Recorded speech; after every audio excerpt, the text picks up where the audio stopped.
Buenos días, amada iglesia. Que el Señor les bendiga.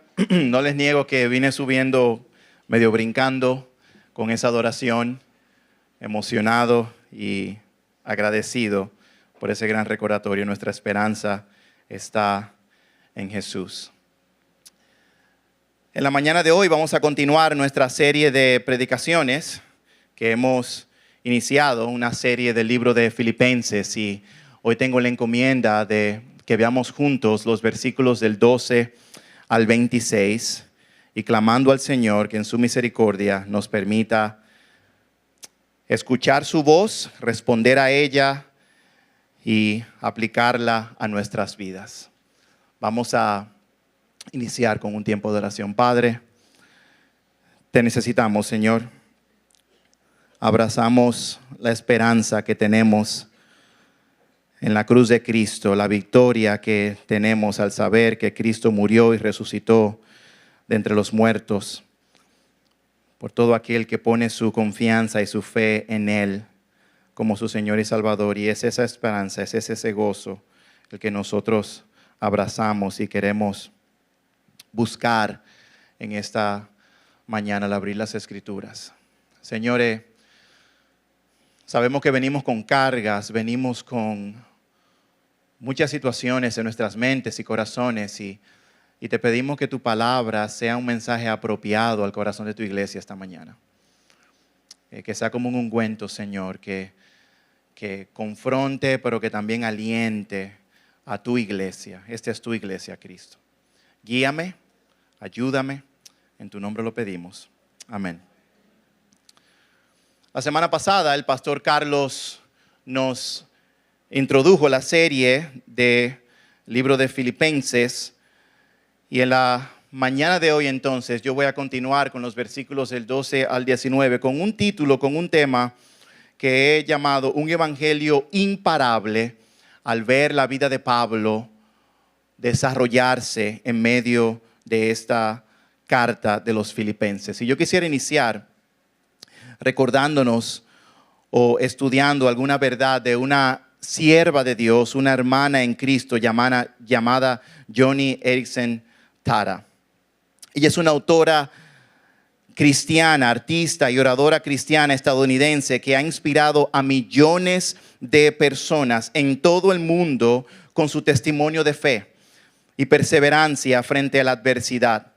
A los 17 años, Joni sufrió un accidente al lanzarse a una piscina que la dejó cuadripléjica.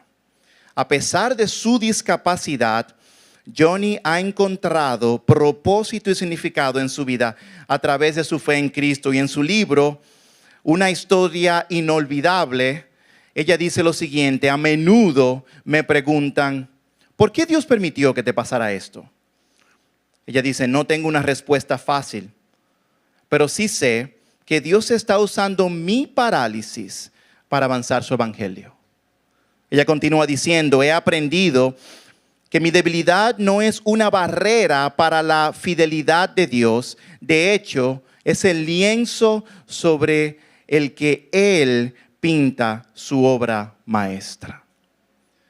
Mis hermanos, en medio de la adversidad, así como Joni Eareckson Tada, también el apóstol Pablo se encuentra en este contexto del libro de Filipenses, capítulo 1, versículos del 12 al 26. Y yo quisiera leer los primeros versículos allí que dicen lo siguiente: quiero pues que sepan, hermanos, que las circunstancias que me han venido, que han visto, han redundado en un mayor progreso del evangelio, de tal manera que mis prisiones por la causa de Cristo se han hecho notorias en toda la guardia pretoria y a todos los demás.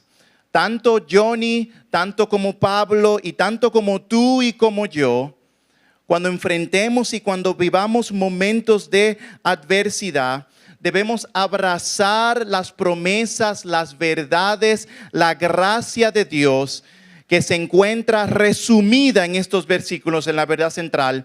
En medio de la adversidad debemos confiar en que Dios la utiliza para avanzar su evangelio y madurar nuestra fe. En medio de la adversidad debemos confiar en que Dios la utiliza para avanzar su evangelio y madurar nuestra fe. Lo que sucede muchas veces con todos nosotros en nuestra humanidad y nuestra fragilidad es que cuando, en buen dominicano, la piña se pone agria, ¿verdad que sí? Tendemos a dudar, tendemos a cuestionar, tendemos a huir o resistir lo que Dios soberanamente está haciendo en nuestras vidas. Y miren como Johnny dijo, Dios está usando la parálisis para hacer algo con el evangelio. Pablo nos dice, las prisiones en realidad lo que han hecho es que han avanzado el evangelio. Y la mentalidad que Pablo tiene en este proceso de los versículos del 12 al 26 y a través del resto de la carta, es una mentalidad que dice, ¿cómo mi situación, cómo mi adversidad encontrará un camino, un camino que me llevará entonces a encontrar el bien en medio de esta prueba y esta adversidad? En vez de sumirse bajo la angustia, bajo el dolor, bajo la dificultad, bajo la presión que él realmente estaba viviendo, Pablo entonces dice, yo voy a utilizar esta adversidad como un puente, como un camino para que el evangelio llegue a las demás personas. Y vemos esto en los versículos del 12 al 16. Aquí dos verdades que vemos acerca de cómo confiamos en Dios, por qué debemos confiar en Dios, y confiar que Él avanzará el evangelio a través de nosotros, de nuestras pruebas. La primera verdad es esta: lo hacemos porque la adversidad contribuye al avance del evangelio. La adversidad contribuye al avance del evangelio. Escuchen esto, Dios literalmente está utilizando tu adversidad para avanzar sus propósitos eternos. Y en un sentido, sabemos eso en nuestras mentes y corazones, ¿verdad que sí?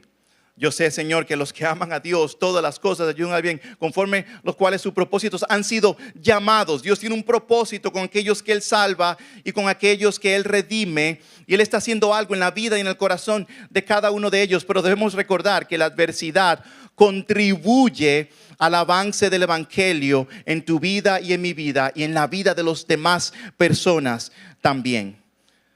Veamos en el versículo 12 aquí, como dice Pablo, quiero que sepan, hermanos, que las circunstancias que he visto han redundado en un mayor progreso del evangelio.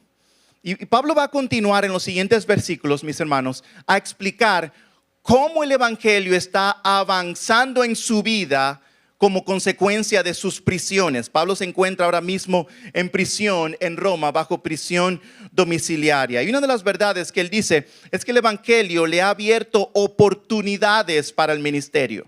Miren cómo dice, las circunstancias en que me he visto han redundado en mayor progreso del evangelio. Es importante notar que es muy común en la vida de Pablo el que él, con una mentalidad cristocéntrica, él torne sus pruebas y las redirija hacia el reino de Dios y hacia el avance del reino. Recuerdan en Hechos capítulo 16, cuando Pablo y Silas estaban encarcelados, dice el pasaje que ellos oraban y cantaban himnos a Dios. Una vez más, llega una prueba, Pablo dice, ¿cómo yo utilizo esta prueba ahora y la redirijo al avance del reino de Dios? Recordemos que esta no era una prisión sencilla o simple. Estaban en lo más profundo, en el calabozo. Probablemente, dicen algunos estudiosos, en ocasiones, si el castigo quería ser mayor, los ponían con grilletes en sus pies y los ponían con la cabeza hacia abajo. No sabemos si esa era la condición de Pablo, pero sabemos que había un castigo que se estaba infligiendo en esos siervos de Dios por causa de la predicación. Luego de haberlos azotados, luego de haberlos maltratado físicamente. Y Pablo y Silas, en medio de la adversidad, cantan himnos a Dios y los presos los escuchaban.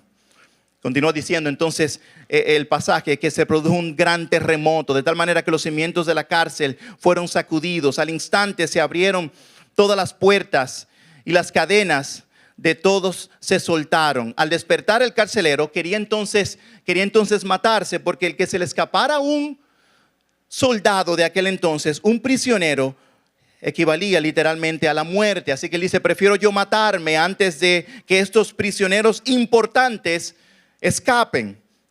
Pero Pablo clamó a gran voz diciendo, no te hagas ningún mal, pues todos estamos aquí.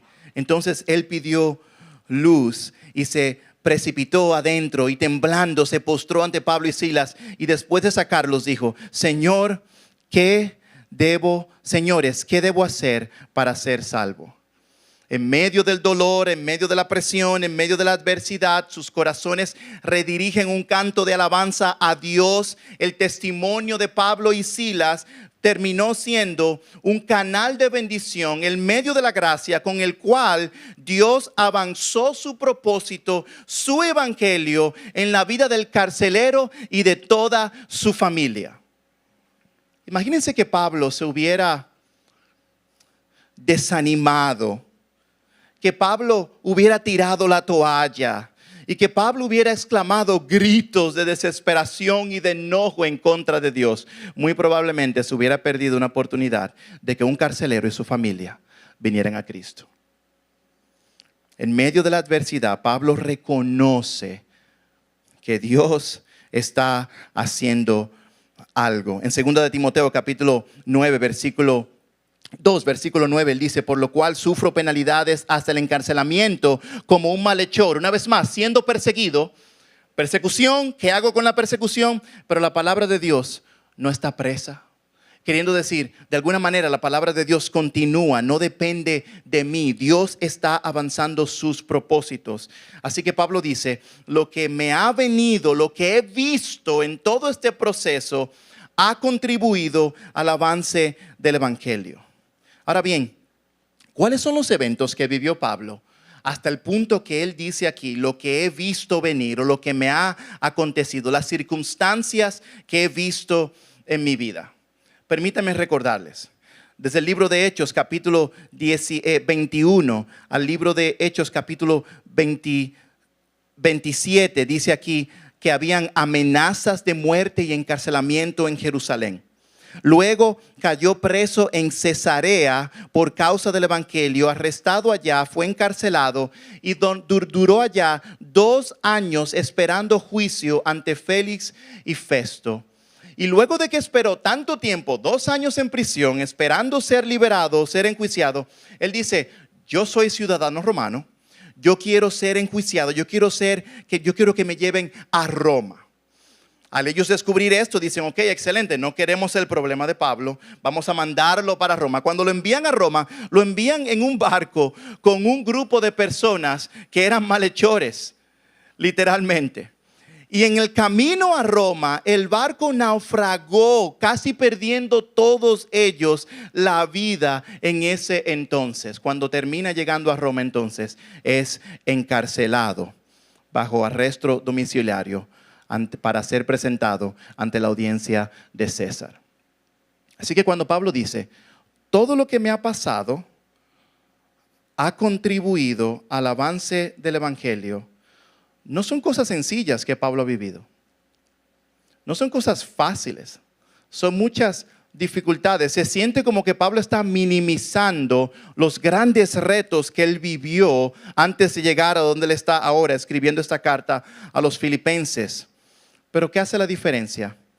Pablo aprendió a redirigir sus circunstancias con lentes espirituales, mirar sus circunstancias como oportunidades para el evangelio. Continúa diciendo: han redundado más bien para el progreso del evangelio. Y una descripción aquí de la palabra progreso quiere decir, se refiere a un cuerpo de ingenieros en el original allí del ejército romano que se adelantaban y avanzaban para abrir camino, un nuevo territorio para que las tropas pudieran entonces marchar y cumplir sus objetivos. Así que ellos enviaban un grupo de personas que en el original es una palabra que se dice procope, que literalmente, si vamos a pelear contra otra nación, ellos enviaban a estos hombres a hacer camino con los instrumentos correctos para que el ejército entonces tenga libertad, tenga paso abierto y llegar a su propósito final. Y lo que Pablo está diciendo es: todo lo que me ha pasado a mí es como que Dios envió un procope que comenzó a quitar árboles, que comenzó a quitar obstáculos, que comenzó a quitar persecuciones, que comenzó a quitar cualquier cosa que hubiera impedido el avance del evangelio. Dios está avanzando su evangelio aún en medio de mi prisión. Y miren cómo dice él, para el progreso del evangelio. Noten que él pudo haber dicho, bueno, todo esto que me ha sucedido ha funcionado, me ha ido bien, para yo entonces hacerme más famoso, o para que mi reputación aumente, o esto es una oportunidad para yo escribir mi libro y venderlo, o esto es una oportunidad, ¿saben qué? Para de repente me subieron los seguidores en las redes sociales, me está yendo bien, todo lo que me está pasando ha sido para el beneficio mío. Dice, no, todo lo que ha pasado ha incurrido, ha redundado para el progreso del evangelio. La pasión de Pablo, mis hermanos, es el evangelio. El latir de Pablo es el evangelio. La visión de Pablo es llevar el evangelio. Y todos sabemos que el evangelio significa buenas nuevas, buenas noticias. Que aún para aquellos que somos creyentes, que hemos puesto nuestra fe en Cristo, nos es necesario recordar y predicarnos regularmente. Porque así como predicamos el evangelio a los niños del club de los tales y hablamos esas verdades esperando que el evangelio toque, penetre, abra sus corazones, que esa semilla caiga en terreno fértil, de igual manera tú y yo debemos mirar a nuestros corazones pecadores, aunque renovados por la sangre de Cristo, y recordarnos de dónde hemos salido.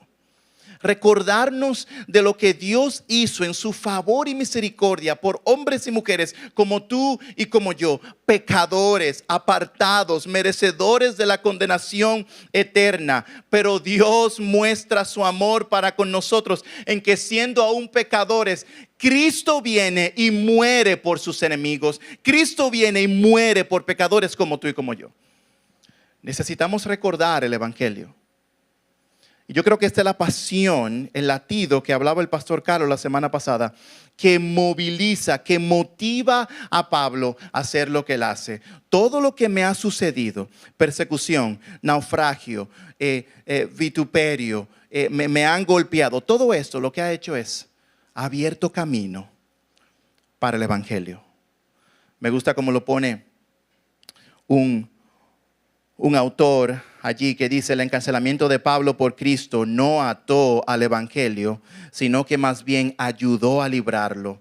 Esto ha sido así a lo largo de la historia. El sufrimiento de los cristianos aumenta la causa de Cristo. El sufrimiento de los cristianos aumenta la causa de Cristo. Sigamos viendo el versículo 13. De tal manera que mis prisiones por causa de Cristo se han hecho notorias en toda la guardia pretoria y a todos los demás. Es interesante lo que estamos viendo aquí. El pretorio se refiere a la guardia pretoriana, un cuerpo de élite de soldados romanos. Algunos le dicen, bromeando, le dicen los Navy SEALs de allá, las fuerzas especiales que estaban encargados de cuidar y proteger las premisas de lo que sería hoy el Palacio Nacional. Son de los mejores soldados, son de los más equipados, de los más preparados para defender entonces al emperador romano.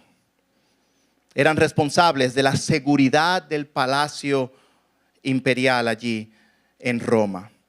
Pablo está preso allí en la custodia de uno de estos hombres, y lo que sucedía era lo siguiente. Al ser una persona tan reconocida y luego que ha tenido tanto tiempo esperando juicio y el nivel de popularidad de Pablo, entonces ellos, para cuidar de Pablo, y el Señor soberanamente orquestó esto, ellos encarcelaban a Pablo en una prisión domiciliaria, pero a la vez le ponían entonces grilletes conectados con un soldado romano, con un soldado pretorio. Y ese soldado, donde quiera que Pablo iba, ahí estaba él pegado de ese soldado. La versión de hoy sería el grillete, ¿verdad? Digital que le ponen a las personas. Así que lo que está sucediendo es algo increíble. Porque Pablo está diciendo, toda esta persecución me ha llevado incluso, oigan esto, está diciendo Pablo, me ha llevado incluso a que yo esté en una casa pagada por los romanos, predicándole el evangelio a estos guardias que hacían rondas continuas, ¿verdad? Para cuidar a Pablo. Y las personas vienen y me visitan. Y yo les comparto el evangelio, yo los animo a ellos. Y yo estoy poniendo en las manos de ellos también cartas como la de Gálatas, como la de Filipenses y la de Colosenses. Todo pagado, todo incluido por el gobierno romano que quiere ejecutar al mismo Pablo. Dios en su soberanía, tornando todo el mal que se veía a la luz de los hombres en la vida de Pablo y lo transforma entonces para el bien del avance del evangelio. Y Pablo tiene ojos espirituales que él dice, un momento, Dios está haciendo algo. Y ahí que le dice, yo le quiero contar a ustedes lo que Dios está haciendo. Todas estas persecuciones me han llevado incluso a compartir el evangelio en la guardia pretoriana y a todos los demás, refiriéndose posiblemente a personas que venían a visitarle. Me gusta cómo lo pone Ligon Duncan cuando él dice lo siguiente: Dios nunca desperdicia esas circunstancias en tu vida. Eres demasiado valioso para tu Padre Celestial como para que Él desperdicie el dolor y el sufrimiento. Dios siempre tiene propósitos que apuntan al evangelio. En tu dolor, en tu sufrimiento, en tus dificultades, en tus circunstancias difíciles. Él siempre tiene propósitos evangélicos para tu vida. Pastor, ¿cómo se aplica eso a mi cáncer hoy día? Y usted me dice eso y tiene mucho sentido que Pablo esté literalmente hablando. ¿Cómo se aplica eso al hecho de que mis hijos están en contra mía? Al hecho de que mis hijos me tienen contra la espada y la pared. O al hecho de que mi familia rechaza abiertamente el evangelio. No tiene sentido.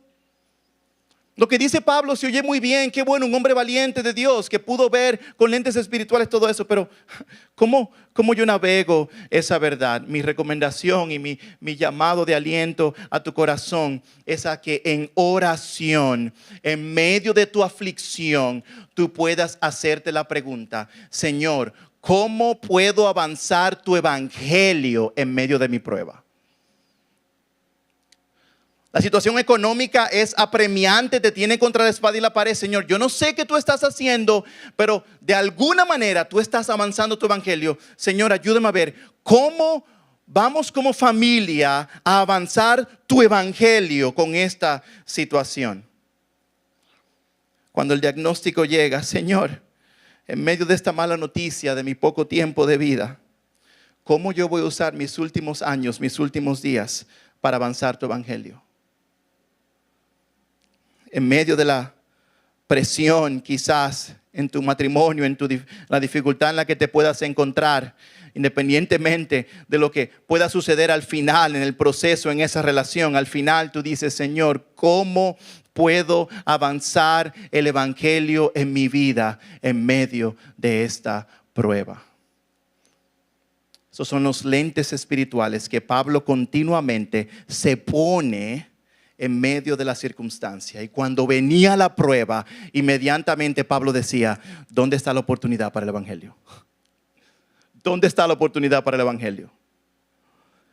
Él continuó diciendo, versículo 14: la mayoría de los demás, confiando en el Señor por causa de mis prisiones, tienen mucho más valor para hablar la palabra de Dios sin temor. Otros de los lentes espirituales que Pablo se pone En primer lugar, el evangelio está avanzando, le estoy predicando a la guardia pretoriana, personas están viniendo, solamente Dios puede hacer eso. Por cierto, otra cosa que Dios está haciendo en medio de mi dificultad es lo siguiente. Algunos hermanos débiles, temerosos porque yo estaba en prisión, han cobrado valor y ahora están hablando de Cristo. Una vez más, Pablo tiene una visión espiritual en medio de su prueba. Muchos que huían en medio de la persecución ahora están diciendo, porque yo veo a Pablo sufrir por causa del evangelio, yo también quiero hablar fielmente acerca de Cristo. Y nos recuerda el mismo efecto que tuvo en 1 Tesalonicenses 1, 6 y 8. Miren conmigo cuando dice, y ustedes llegaron a ser imitadores de nosotros y del Señor, habiendo recibido la palabra en medio de mucha, ¿qué dice? ¿En medio de mucha qué? Tribulación, dificultad. El evangelio llegó con mucha dificultad, con el gozo del Espíritu Santo, de tal manera que llegaron a ser un ejemplo para todos los creyentes de Macedonia y en Acaya. Y sigue diciendo, porque saliendo de ustedes la palabra del Señor se ha escuchado. No solo en Macedonia y Acaya, sino también por todas partes. La fe de ustedes en Cristo se ha divulgado, de modo que nosotros no tenemos necesidad de decir nada. Refiriéndose a Pablo mismo y a aquellos que predicaban el evangelio. ¿Por qué? En medio de la tribulación, la fidelidad de Pablo movió a otros a ser fieles, predicando también el evangelio. Pero llega un punto interesante donde Pablo está diciendo el evangelio avanzado, le predico el evangelio a los pretorios, los creyentes están predicando la palabra de Dios, pero él también comienza a hablar sobre algunos que tienen motivaciones pecaminosas para avanzar el evangelio. Miren el versículo 15. Algunos a la verdad predican a Cristo aún por envidia y rivalidad, pero también otros lo hacen de buena voluntad. Estos lo hacen por amor, sabiendo que he sido designado para defensa del evangelio. Aquellos proclaman a Cristo por ambición personal, no con sinceridad, pensando causarme angustia en mis prisiones. Versículo 18. Entonces, ¿qué? Que de todas maneras, ya sea fingidamente o en verdad, Cristo es clamado, y en esto me regocijo, sí, y me regocijaré. Wow. Es interesante cómo Pablo, mis hermanos, aún con la mala intención que tenían algunos de ellos de traer aflicción a su corazón, él se preocupa más por el contenido del mensaje, asegurándose de que el mensaje sea puro. Si van a predicar por envidia o por contención en ese momento, por lo menos prediquen el evangelio bien, prediquen que la salvación es solamente por gracia, por medio de la fe en Cristo Jesús. Ahora bien, las motivaciones que ustedes tienen, eso es entre tú y Dios. Las motivaciones que puedan tener son entre tú y Dios. Pablo celebra cómo Cristo está siendo predicado aún en medio de su dificultad y aunque sea con motivaciones incorrectas. Pablo nos recuerda en 1 Corintios capítulo 3 versículos 6 y 7. Yo planté, Apolos regó, pero Dios ha dado ¿el qué? El crecimiento. ¿Quién es que lo da? Dios. Así que ni el que planta ni el que riega es algo, sino Dios que da el crecimiento. Pablo descarga su mente y corazón al decir, mira, yo he pasado tanto trabajo en esta vida y mira lo que ha sucedido. Yo he pasado tanto trabajo y mira lo que ha sucedido. El evangelio está avanzando, los pretorios están escuchando el evangelio, los creyentes que eran débiles están predicando fielmente. ¿Y sabes qué? Aún así el evangelio sigue avanzando con motivaciones que algunos tienen incorrectas por envidia. Pero hermanos, podemos ver y podemos cuestionar y podemos literalmente poner el dedo a aquellos que predicaban el evangelio por envidia, pero nosotros también tenemos que guardar nuestros corazones. Humanamente hablando, permítame compartir unas palabras de aplicación, amada iglesia, a este punto. Pasajes como estos nos revelan la triste realidad de que aunque muchos hemos experimentado el poder redentor de Cristo, en ocasiones, humanamente hablando, pueden existir rivalidades o tensión con otros ministerios locales o a través del mundo, donde nos comparamos, donde mirando lo que hacen, lo que nosotros queremos hacer, lo que nosotros hacemos y quizás no lo decimos audiblemente, pero en nuestra mente y corazón está siempre la interrogante de que quizás somos mejores que otros. Y pudiéramos, si no guardamos nuestros corazones, caer bajo el peligro de querer predicar el evangelio por las motivaciones incorrectas. Y es un llamado a ti, es un llamado a mí, a nosotros como iglesia, a que guardemos nuestros corazones. No pude evitar el poner estas dos largas porciones, una de ellas de Carlos Spurgeon. Miren cómo dice: con cuánta frecuencia, si un hermano cristiano hace un poco más que sus compañeros de trabajo, comienzan a encontrarle defectos. Y si uno es bendecido por mayor éxito que otros, con cuánta frecuencia ese éxito es menospreciado y se habla de él con desprecio. Este espíritu de envidia está más o menos en todos nosotros, y aunque tal vez no lo estemos exhibiendo ahora, solo necesita una oportunidad adecuada para su manifestación, y se manifestará. Ningún hombre aquí tiene la idea de lo malo que es realmente. No sabes cuán bueno puede hacerte la gracia de Dios, ni cuán malo eres por naturaleza, ni cuán malo podrás llegar a ser si esa naturaleza se dejara a su suerte. Lo que Spurgeon está diciendo es que cuando vemos la prosperidad de otros, nuestro corazón tienta a decir: yo sé que hay algo que yo puedo sacarle los trapitos al sol a esa persona o a ese ministerio. Hay algo. La cosa no puede ser que le esté yendo tan bien. La iglesia no puede estar creciendo tanto. Debe haber algo que está sucediendo. Debemos guardar nuestros corazones de que el evangelio sea predicado con esas intenciones o con esa rivalidad. Cuidémonos del territorialismo. La iglesia es de Cristo.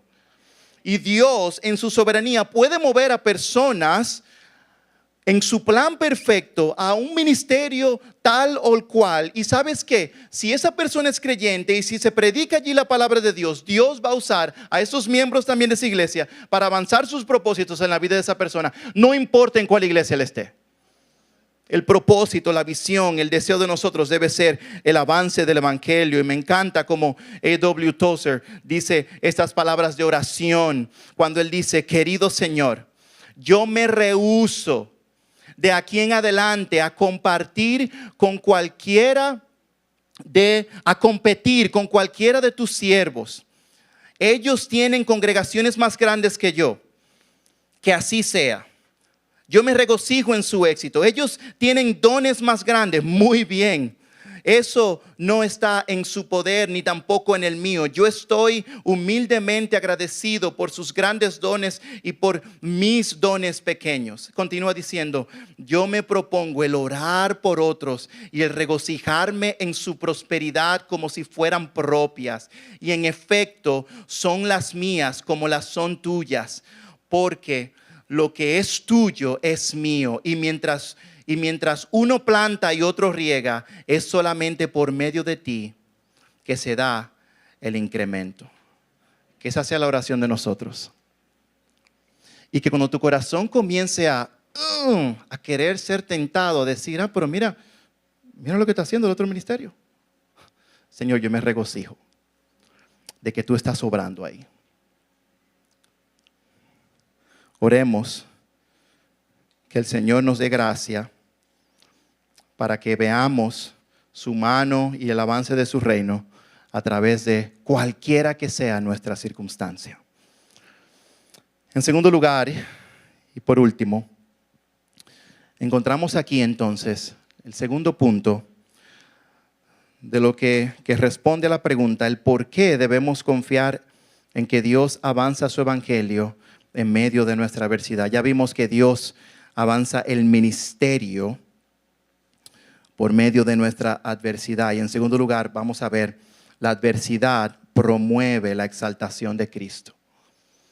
La adversidad promueve la exaltación de Cristo. Miren cómo dice el versículo 19. Porque sé que esto resultará en mi liberación mediante las oraciones de ustedes y la provisión del Espíritu Santo, conforme a mi anhelo y esperanza de que en nada seré avergonzado, sino que con toda confianza, aún ahora como siempre, Cristo será exaltado en mi cuerpo, ya sea por la vida o por muerte.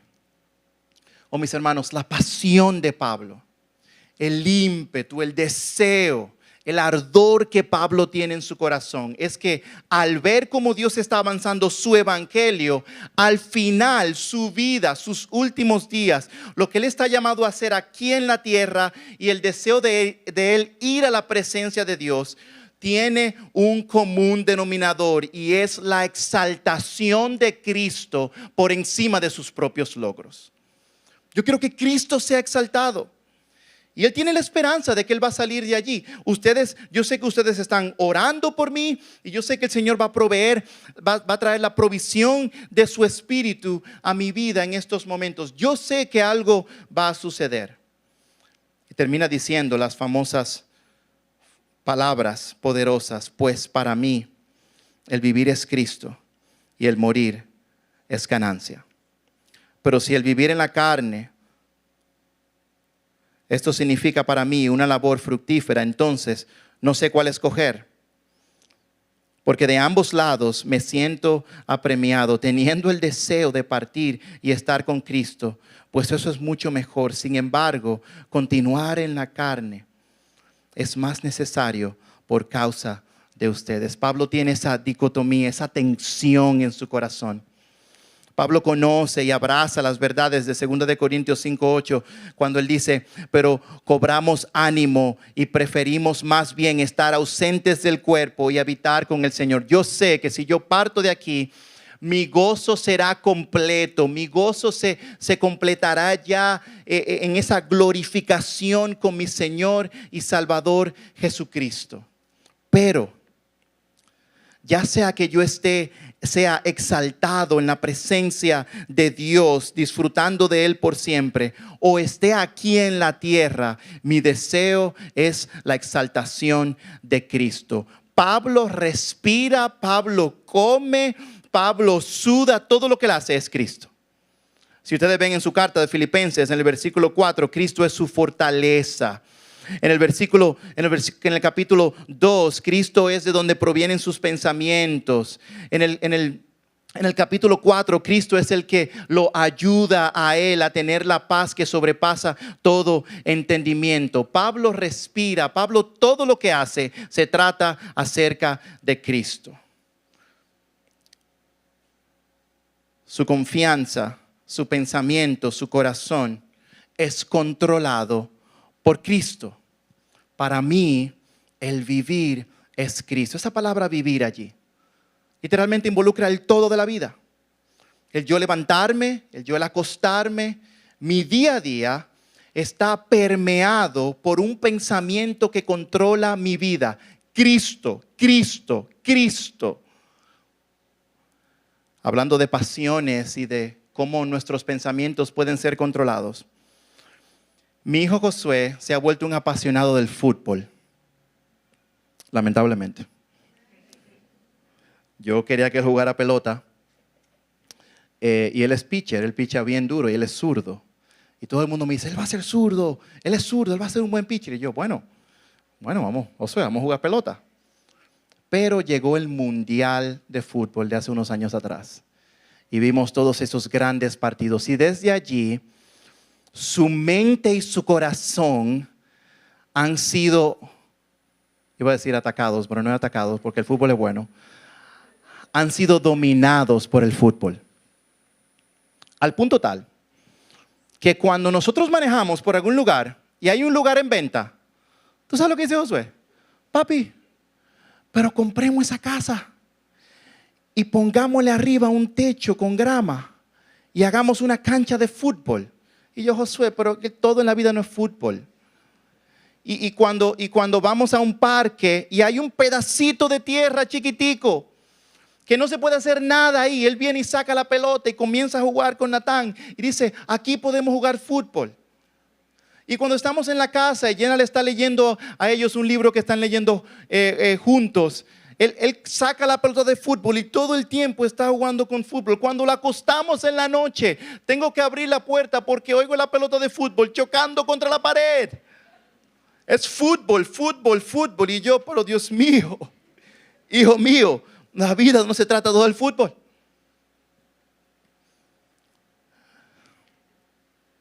Cuando ustedes leen la carta de Pablo, su pensamiento, su pasión, su levantarse, su acostarte, así como el de Josué es el fútbol, que con la gracia de Dios queremos que cambie y que sea Cristo. Para Pablo era Cristo. Estoy preso, estoy siendo azotado.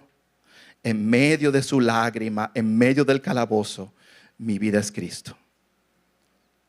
En la sala del doctor, el diagnóstico no provechoso para tu vida, él hubiera dicho, mi vida es Cristo.